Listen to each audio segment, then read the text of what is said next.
welcome back to a new episode of Revell Model Kit News. And Luke's again with me. Hi Luke, how are you? Hi, yeah, good. Very busy since Nuremberg. I think that's the last time we spoke. We were just saying, doing the day-to-day, ordering components, getting manuals done, which is nice after the show season to get back to your actual job. And we can jump right in with some community feedback. And thanks for those over 500,000 views on our novelty video. That totally blew us away. Of course, there are some vicious and some constructive critique as well. And I picked some of those comments about everything aircraft out here. Maybe you can choose whatever you would like to refer or what you can talk about. I just picked out those that sounded interesting, but Luke's the expert, Luke is the product manager. He knows what he's allowed to talk about or what he can say something about. When it comes to suggestions, so the C-17 suggestion I see, and also the rather long suggestion list with the HS-132, the ME-109K14, etc., etc. All I can say is we do listen to them and we do add them to a list. Obviously, there's only a finite budget and capacity within the team, so we have to be very selective about what we choose to proceed with in terms of tooling, because obviously the biggest barrier is the money. You know, for each model that we do, we're not talking €10. In terms of development, we're talking thousands, tens of thousands, hundreds of thousands. So they all do get added to a list and we do debate them internally. And so if it doesn't get picked, I'm sorry. I just hope you like what we end up picking in the end. So thank you very much for the suggestions from those people. Even the Lufthansa A340 old livery. Again, livery suggestions are something that we look at for reintroductions and things like that. So they all get added to the list and debated. So we will review them in time. Reintroducing liveries is easier than reintroducing the whole model kit, right? Yes, well, to reintroduce the livery, we obviously have to bring back out the old SKU, the old tooling, but it's a lot easier than developing a new model altogether. Yeah, old liveries, as long as there's enough merit to them. So we've obviously recently brought out the BAE 146 in the Air UK livery. Mm-hmm. And the debate that goes on behind the scenes to say, right, we believe it's time to bring this model back. And when it comes to airliners specifically, obviously there's a question over licensing. Do we have the contract with an airline or are they defunct? Meaning that it's easier to portray that livery. Is it an interesting livery? What market are we targeting? Obviously Air UK, it's pretty obvious where the main target market is for.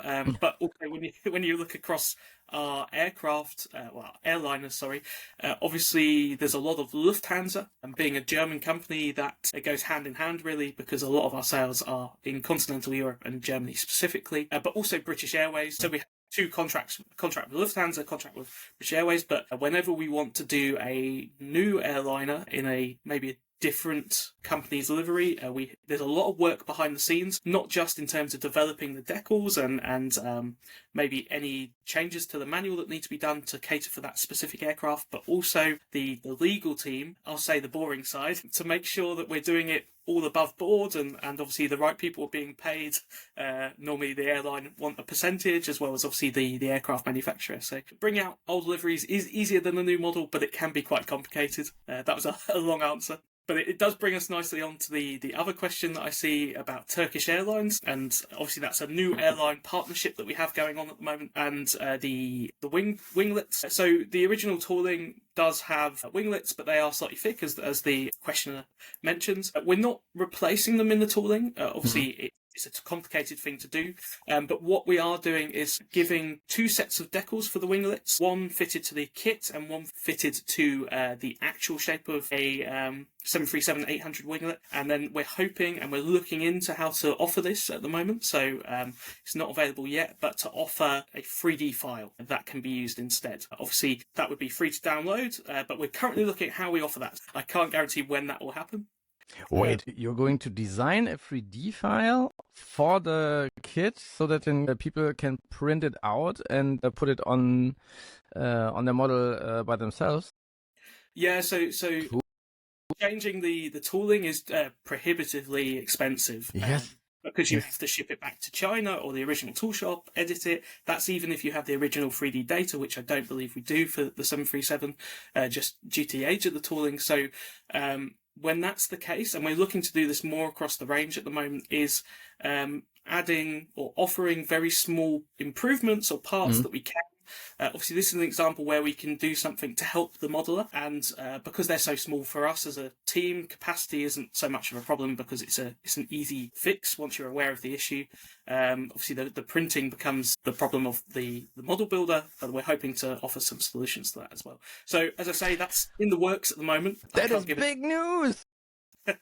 Well, yeah, all I can say, it's in development. It could be a month, it could be 6 months or a year till we know what we're doing. But in terms of the 737-800, nice. We are offering 2 sets of decals. That's our immediate thought, so that if you obviously want to change the kit parts, you do have a decal that will fit the revised shape. And I definitely have to take this one with me in the next episode with Jürgen and talk about the Mercedes Sprinter. Because not only as an ambulance, but a model of a Sprinter could be so versatile and could be used in so many contexts. Yeah, well, I didn't answer that one because for me it's not a question. I'll just take the compliment that it's a Hunter and a Meteor and they're happy. So I'm happy that they're happy. Yeah, and here on the next slide there are some of the compliments, but we got a lot more compliments. I'm going to send you all the compliments separately because I've already got a big enough head. I don't need it made bigger. So thank you very much for all the compliments from people. I'm glad to see they're enjoying the 2025 range, and hopefully we can deliver on it and also, improve for 2026. Yes, I'm interested in this one down here by HM4727, like the SLS, as we are going to talk about in a minute. It came as a surprise. Yeah, well, was it that secret? Yeah, so we managed to keep it under wraps till Nuremberg, I believe, which is good. Keeping a secret isn't always easy at Revell because we're such a big company. Yes, there's so many things that can go wrong. Yeah, we managed to keep it a secret for a long time. The SLS was in development before I got to Revell, actually. So, being a rocket that holds huge significance in the space race, it was pretty obvious that a few models were going to appear with it because it's planned to put people back on the moon. We're hoping that it doesn't get cancelled. There's a lot of talk coming out of the US, and we won't stray towards politics, but there's a lot of talk about whether the SLS will continue as a project. From a selfish point of view, obviously, we're hoping it does after investing a lot of time and effort into designing the SLS. So yeah, I'm glad to hear that it surprised them, and it complements Revell's history of doing space. Really, we have obviously the shuttle models, Saturn V, and an array of other things as well. So the next in a range of products. Yeah, I believe this one is a typo, and he meant the 707 and not the 270. Well, I mean the 707, the supersonic clipper, which is obviously never really entered service, but it's one of those models that Revell did back in the day. Great. We are entering a new age of supersonic travel, perhaps. If boom supersonic take off, pun intended, then perhaps we could coincide a release of some of our older supersonic planes to go with, but we'll have to wait and see. So obviously, one American project that didn't happen, and hopefully this one will. Their test aircraft has now finished its series of tests. I think it's 13 flights in total, and they managed to fly supersonically without a detectable sonic boom at ground level, which is key to the project happening. So it's good, and it's interesting to see. So we have space and we have supersonic travel. It's like we've gone back to the 60s and 70s. Yeah, and the PB4Y2 Privateer. When I read Privateer, I always think of this Wing Commander spin-off computer game from the 90s, which I really loved. Yeah, I mean, we can only add it to the list, is all I can say. Re-releases are easier than new tools, so there's always more chance. But we'll add it to the list and debate it internally. Yeah, and do you know Gary Palmer personally? Because he is the new subscriber from UK. I don't know everyone in the UK. No, but it's cool. Since we started, and I don't know if you're aware of this, but since we started doing the show, we are 2.5 times more subscribers now. We went from no more. like more than 3 times. We started at 4,000 subscribers last summer, and now we are at around 14,200 or so. So thank you for that, Oyo. They come here for you, Alex. It's good. It's all part of our push as a team to obviously be more transparent and be more present within the community. So it's nice to see people listening and following, and hopefully we can deliver some good models over the year to keep them happy. Absolutely. And Ben Müller says auf die Meteor bin ich wirklich gespannt. So he's really excited about the Meteor, which we are going to talk about now. You sent me a screenshot, and maybe you can tell us what we are looking at here. Yeah, so this is just a screen grab of the tooling, or the tool plan, I should say. So this is part of multiple tools. This is what we get sent from the tool shop, the people who will make the actual mold. So we get sent it before they order the steel or start cutting the steel to make sure that we're happy with the part placement and the layout generally across tools. So a bit of a peek behind the scenes that I thought we could offer. And what we're looking at specifically here is the engine frame for the Meteor. So this sits on a tool that we're calling the double run tool because we will run it twice. So the Meteor has 2 engines. So rather than cut all of these cavities or all these parts out of the steel twice, what we'll do is cut them once and then run the mold twice. So it's cheaper as a one-off cost, which is good.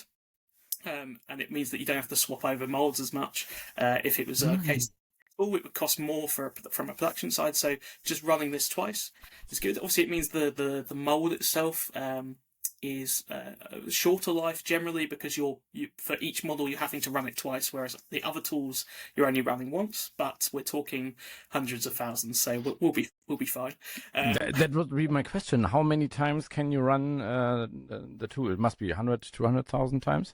Yeah, normally we try for, well, I believe they're insured for 500,000, but yeah, we'll never get near that. So it's good. But because, to be honest, once you start getting towards 200, 300,000, the same with anything, the more you run it, the more problems you'll encounter. The more money you start having to put into the tool to repair it, and you get to a point where it's just not viable from a economical standpoint to continue. Sometimes it's just cheaper to retool it if the model is that popular. I have some homework for you for the next episode. Can you find out which are the 3 to 5 most run modes we have at Revell? Yeah, that should be no problem. I would imagine what will come out is that it will be the tools that are still in circulation from a long time ago, just because of how long they've been run, and especially if they were done in the 60s or 70s and they're still being used, then the production volumes back in the day were a lot higher. So, I'd say things like the second P-51D Mustang that we have in the range, maybe the 128 Richthofen's triplane. But yeah, I'll do some homework and find out for you. Yeah, thanks. And so those are after the mode is produced, then it's assembled on the arms so that you get the frame. Or what is then the next step after? Yeah, so what you see here is the codes on there are given by the designer. So GM stands for Gloster Meteor, and then the parts are split into various numbers. Obviously, there's multiples on that frame, but the lines in between show the runners, the frame that actually holds it. One of the key things that we look at this stage is placement of parts to try and make it convenient for the modeler.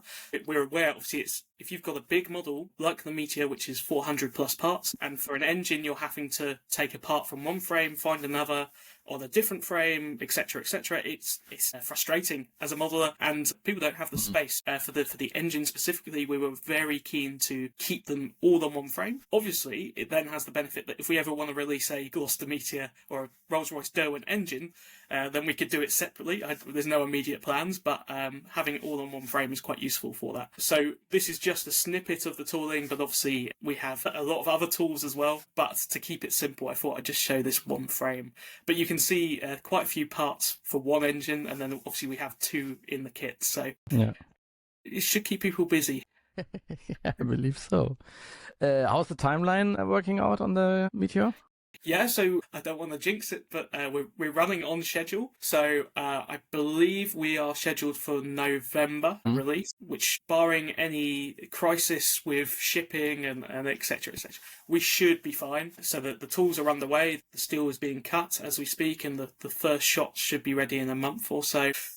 Yeah, obviously one of the unknowns is how many test shots you'll need. So test shots, for those that don't know, is where the factory producing the molds, they finish the mold and then they run plastic through it, send us that plastic, and then we can comment. So quite often we'll have 100+ comments on the first shots, and then you probably do 3 to 4 different rounds depending on how close they get at first and how good they are at correcting your comments. So that can delay a project if you need to go to 5 or 6 rounds of test shots, but we're hoping that we should be good at 3 or 4, and we've allowed for 4 rounds. So, and 2 months of obviously shipping from China to our factory in Poland, well, to Germany and then Poland. So yeah, we should be good, and I'm hoping maybe next time we speak I can start delivering some information on schemes that are included in the box, and also the extras that will be included as part of our first edition, the limited edition boxing that we're doing.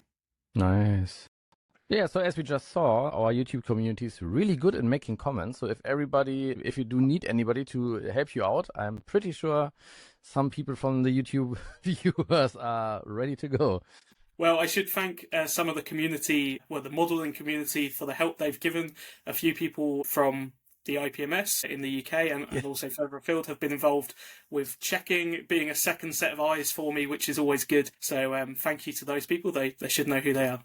Okay, then we go ahead with the Ferric Gannet AS1. What can you tell us about this plane here? Yeah, so bringing back the Gannet, we have 3 schemes included in the boxing. Obviously only one model, but we have included Royal Navy, German markings, and also Australian markings. So obviously those are key markets for us as a company, the UK and Germany being quite big and Australia and getting bigger. All were main operators of the type. The only main operator we've left out so far is Indonesia, who use the Gannet, but we don't have a huge market out there, so we left that. But obviously each time you add a marking option, you increase the price of the product. So if someone only wants to build the German version, then if you've added 10 different schemes in, then they're paying the cost for that, even though they only ever wanted the German version. So we have to be conscious of that and strike the right balance. The Gannet itself is a relatively modern tool. It's within the last sort of 10 to 15 years, I believe. So we'll bring it back for the second time as the AS version. It's been out as the AS and the trainer version before, but this is the anti-shipping role or anti-submarine warfare role as well. So yeah, hopefully people enjoy it. The kit doesn't come with folding wings, which is obviously something that the Gannet is famous for, is the Z-type style wings, but at 72nd it's quite difficult, as you can imagine. But I'd be interested to see anyone doing conversion to make it folded. Yeah, so that should be out or should be in stores as we're speaking now, or as this goes out. Cool. And then as the next one, we have the BAE again, but this time it's not a civilian airplane, it's the Hawk, and this is the Red Arrows edition. Yes, yeah, so this comes with, it's first off, for any enthusiast out there, it's moulded in grey plastic. That's something we had a lot of feedback on. So previously when released as a Red Arrow, the mould, or the plastic, sorry, was red, which can be a bit of a nightmare to paint.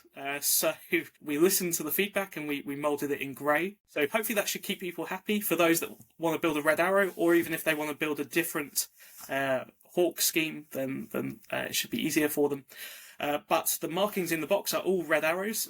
So it comes with the 60th season decal sheet, which was 2024, so the most recent display season that's happened. It comes with, I believe, 11 aircraft. So the team flies with 9 aircraft, has a spare, Red 10, who does the commentary typically, it shows, and also another spare as well. So, or within that season they did anyway. And it also comes with, and this is a nice little detail, not just the serials for the external part of the aircraft. Each ejector seat has a different code depending on which aircraft it's in, and we've included those as well because our decal designer is a glutton for punishment. So see the crew names as well. So for those that want to build a Red Arrow, if they want to buy 9 of these, they can do the whole team in each serial. And maybe you can, as a British guy, maybe you can tell us a little bit more about the Red Arrows for all those people in Europe or internationally who don't know what the Red Arrows are. Yeah, sorry, I suppose I just assumed that most people know what the Red Arrows are, but that's being British. So a bit like the French display teams and the Swiss display teams, we have a national aerobatic team, and they represent the RAF at various air shows. Their job is to sort of inspire the next generation of pilots, people to be involved in the RAF, but also, I forget their wording, but essentially portray Britain on an international stage. So they go to various countries to show off British engineering, British excellence. And so they're a bit of a sort of envoy for us as a country. And they put on displays around the world, but mainly Britain, in close formation as 9 aircraft doing various manoeuvres. It's always impressive. It's always good fun to watch. So, yeah. For kids here, everyone knows what the red arrows are. I believe so. And the Hawk had its 50th anniversary last year as well. Flight was in August 1974.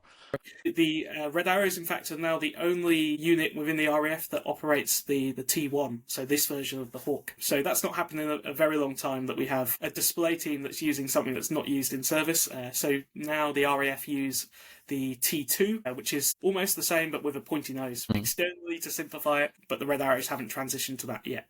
Debate in the country what their next aircraft will be. I couldn't put any opinion on that, but for now they use the T1A, and long may it continue, because they're amazing to watch. Yeah, nice. Then we switch topics. We already talked a little bit about it, to something that flies much faster, but only in one direction normally. The Space Launch System, the SLS, by the NASA. Yes. So we are now pretty much complete in terms of CAD. There's still room for some changes, but as you'll see on the images, we're pretty much there. Brought us some CAD files again, so I'm really excited to see all of this material, as you hopefully are. Right, very, very much before the model comes out. Yeah. So what you'll see in these images is that we've created a launch pad model at all scale.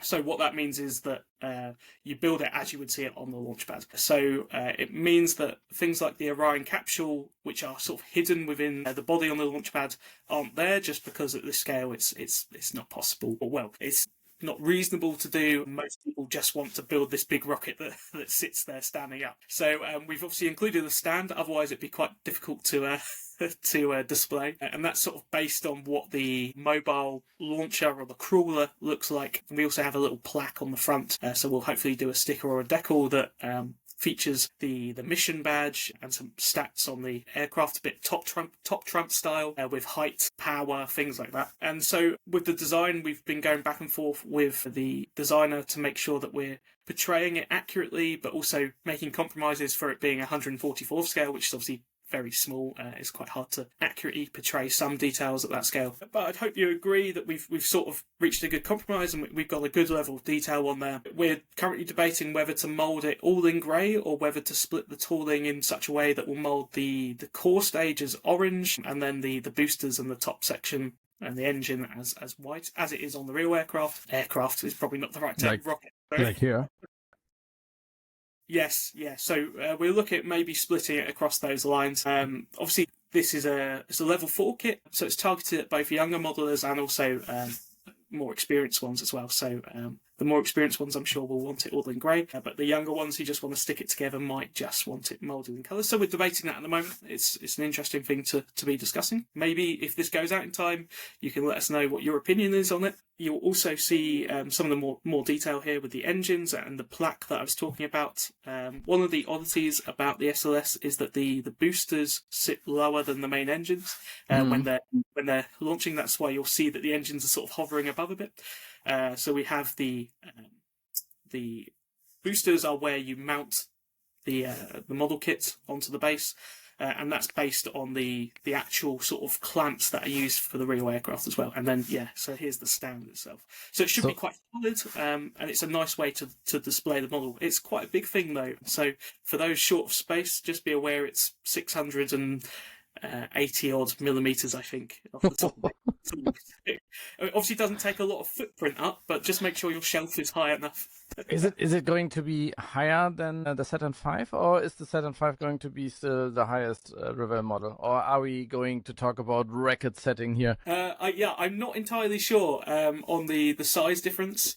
Obviously, we have a Saturn V at believe it's 96th scale, so that will still definitely hold the record for the tallest model. But in terms of 144 direct comparison between the two, I'm not sure which is bigger. I'd probably say Saturn V, but still, it's a big thing. So just be aware, if you're building it, you're going to need quite a tall display space. Yes. And then we are going over to the next newest addition to the Revell portfolio, the F-35 Lightning. We already talked about that and blogged about the progress of the project several times, but now seeing it for the first time, ready built, and I already said it pre-recording, this gray color looks so sexy.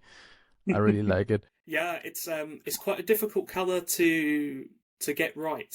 So those that have modelled the F-35 will know, no matter what picture you look at, they all look different. And it's because it's got this sort of pearlescent quality, means that sort of depending on the light, you'll see a different colour. But also all the sort of weathering is a lot more subtle. So if you were to spray just one flat colour, it would look really wrong. So it's a nightmare to paint as a result, if you really want to get it looking like the photos. So it's a true test of sort of the modeller's skill. Let's say it's a challenge to paint. Yes, well, you wouldn't think it though, because obviously in the instructions we tell you to paint the two different shades of grey that are used across the aircraft, which you could, but for those that are really, really concerned about looking at the pictures, it's I've seen plenty of people building it and pulling their hair out, as we say, trying to get it perfectly right. This is across all 85 models around the world, no matter the brand. So yeah, I'm looking forward to seeing what people do with the kit. It's obviously now in stock. I believe I've seen a few in shops, which is nice. My first project I've been involved with at Revell to hit the shelves in terms of new tooling. And yeah, it's good. We can. Just wanted to ask about the color, Shotty. So you can achieve the color with stock pots of color from Revell, or is there going to be a special color? Yeah, we've supplied a mix that can be used to meet the FS standard that's used on the real aircraft. I think they call the color have glass. Which you can get from various places. But yeah, we've provided a mix with the FS reference for those that are interested to match it. So however the modeler wants to approach it. We have 3 decal schemes. Whilst talking colours, you'll be surprised to know they're all grey, but we obviously have the US, the Dutch and the German schemes included within the boxing. The German scheme, I believe we spoke about before, is currently it's based on the demonstrator that was shown in Berlin this year, 2024. There are currently none in service. So we've based it on the demonstrator that was shown by Lockheed Martin, and as soon as they start entering service or breaking cover with German markings, we'll make any changes that we need to make sure we're showing a proper German aircraft, but we wanted to keep the German fans happy for now. Yeah, and it's an opportunity that is going to be a new kit in a year or so. Hopefully when the F-35 is going into service in Germany, yeah.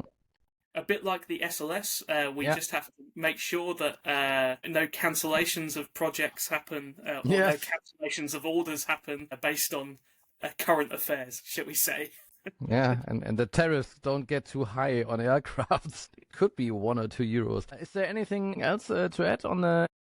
No, I believe we've discussed it mostly before, but obviously we knew coming into this that it was already a congested market in terms of the F-35. There's lots of F-35 models out there, but being a German company, we wanted to make sure we had our own, especially when Germany procured the aircraft themselves.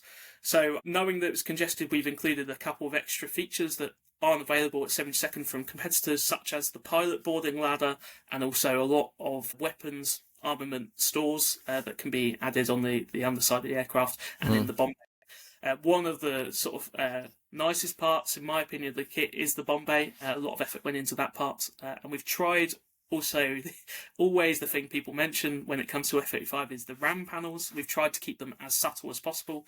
I think we achieved that pretty well, so that's good. Yeah, I'm looking forward to seeing what people do with it and seeing them at shows throughout the year now. Yeah, but since you mentioned it, that it was your first project as a new tool, I would like to ask what is the thing you're most proud of the model, and what was the biggest pain in the behind working on it? What was the biggest problem? Getting shape data for an F-35 is quite difficult. For some reason, Lockheed Martin doesn't want to give away CAD data of their top secret stealthy fighter. I wonder why. So using lots of photos and other techniques to get the shape right, which I think we did. And just proud of what we've managed to offer in terms of weapons and extras based on other competitors' kits. I think we've struck a good balance. So yeah, that's good. I have to dig up the story. Do you know the story from your predecessor, Volker Fahle, when he got called by, I don't remember if he was called by the CIA or the Department of Defense, but they had some questions on how we got the model that right. Wow, no, I didn't know that. I have to find it. I think in one of our audio podcasts he told the story. That's my homework to find that. What aircraft was it? Sorry, do you know? We came across it when we were talked about the SR-71 Blackbird, but Okay. it wasn't about that plane. I think it was just an anecdote he told when we were talking about the project. Yeah. Well, I've not had any phone calls from Department of Defense or anything like that for any of the projects I've been involved with whilst modelling, which is good. Could be interesting. Yeah, I think I'd be panicking if I did. So. Yeah, I remember when I visited the Panzerlehrbrigade in Munster. They do a big show sometimes, and one of my former bosses, he was in the reserve army quite high, so we were invited as a group with him there. And he told us up front, because it was 2007 or 2008, and I was into blogging and producing videos already. And he said, "Hey, don't film, don't photograph anything unless you get permission by the press guy. Always ask them what you are allowed to photograph and whatnot." And then we entered there. It was a really cool show. And after half an hour walking around in the exhibition area where all the planes and tanks were positioned and drones, he came to me and said, "Okay, just forget what I said. When Chinese military guys can walk around here and photograph everything, then you can do whatever you want." Yeah, I've had a couple of projects during my sort of modelling history where I've had military people allow us into a facility to take photos, but and then take the camera and flip through and delete some to make sure that they're not going to get in trouble because we photograph something that's sensitive. It's pretty common. 3D scanning, which I've obviously done for a few projects. I've had people freaking out as to what the scanner can see when we're scanning an aircraft, and you have to reassure them, "It can't see that, don't worry." But yeah, lots of documents have to be signed when you're doing some of this research. I remember when I was invited to Mercedes-Benz design facility in Stuttgart, they collected, of course, all cameras and all phones up front. It was the first time that I did experience it, and I was, "Hey, why?" And they were, "Yeah, because you are entering one of our most secretive R&D labs, so we want to make sure nothing happens." And I said, "Okay." And then the press guy showed me his phone, and he said, "Yeah, everybody under a certain level in the hierarchy, when they got company phones, the cameras are destroyed. The camera lenses are destroyed." Oh wow! So even as a press guy, his camera on his working phone was scratched or was just destroyed, so that it couldn't make any photos. And just one or two hierarchy levels above him were allowed to get their phones with a working camera into the facility. That was interesting. Yeah, I suppose they have to be very tight on security. Yeah. Alrighty, then we touch quickly on the Grunmann Tomcat and the Panavia Tornado. We talked about those several episodes before, but now they are on the market, right? Yeah, so we had some delays. The plastic for these comes from Korea, so we had some shipping delays that mean that instead of the February release, they're now out in March or on the border with April. So yeah, these are both coming out. The F-14, I believe we spoke about the schemes before, or the scheme being from Operation Frequent Wind, the sort of 1975 operation over Vietnam as the US pulled out, and then the Tornado. It comes with two schemes to, as I say, target our key markets. The one on the box you see is obviously a Marineverleger, German Tornado skirting across the waves, and then we also have a British scheme included. I believe it's 9 Squadron. Both of those we're hitting the market 144 scale, so quite small for some of our followers, but there's a huge following for 144, and I hope that keeps them happy. No. Cool. I have one last question. As you just said, plastic. Do you have another word for plastic in English? Because in German you also say Kunststoff, like artificial material. And a friend of mine who's working in the plastic industry, he said, yeah, we call it Kunststoff because it's an art to work with that kind of material. So he doesn't like it when somebody says plastic. He always says, no, it's Kunststoff, not plastic. No, I don't think we have an alternative name as such. Quite often you just refer to it by its technical name, so high impact polystyrene, that sort of thing. That's pretty common in English. So, but we definitely within the industry know that the tooling. So what we were talking about with the Meteor, getting the flow of the plastic, that's a bit of a dark art of black magic. Yeah, that's why we leave it to the guys out in China that are working with tooling all day, every day. We can design the parts, but they're the experts when it comes to getting the model to mold in the best way possible. All right. Thanks, Luke. We always find a lot of things to talk about. It's always fun to have you on here. Thank you. Thank you. Thank you very much. Have a good day.